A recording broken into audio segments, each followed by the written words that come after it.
this is today's manifest that we are going to be operating by. And I just want you to get a sense of what the demand is for our service. This starts at, it says it starts at 8 a.m. this morning. Well, the driver is there by 7:30, 7:15. It says it's going to end at 4:30 this evening, but by the time he gets the bus parked, gets paperwork done, so on and so forth, it's going to be 5:30. So it's a pretty demanding job. We have a lady whose car is broken down. She works from 10 to 6:30 at Pine Ridge during the weekend. How does she get there? How do we serve those folks? You know, if we have somebody who works at Walmart that doesn't get off till 10:30, 11 o'clock at night, you know, that's a real need. I work for Pagosa Springs Medical Center, and one of my biggest barriers to getting them continual care is getting them to Durango. A lot of my patients are Medicare patients. They're not veterans, and they need follow-up services. So we scramble. I call John and I say, John, is there anything you know of? What can I do?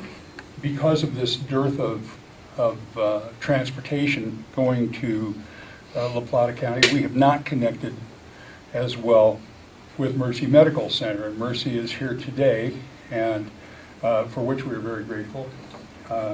Because I think part of the conversation we need to have is how do we make that connection?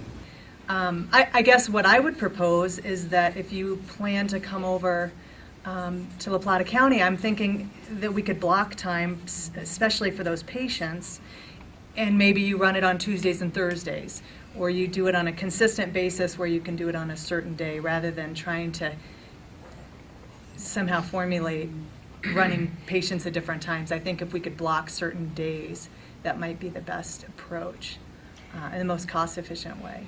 I'm a little confused as to this idea that transportation should be just for one class of personnel.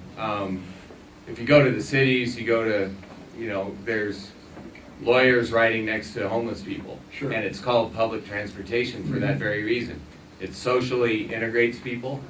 And I think when there's a statement that the public transportation is free and they're capitalizing off of some kind of money that comes from nowhere, it does come from taxpayers' dollars. So, we've talked about a lot of different needs here.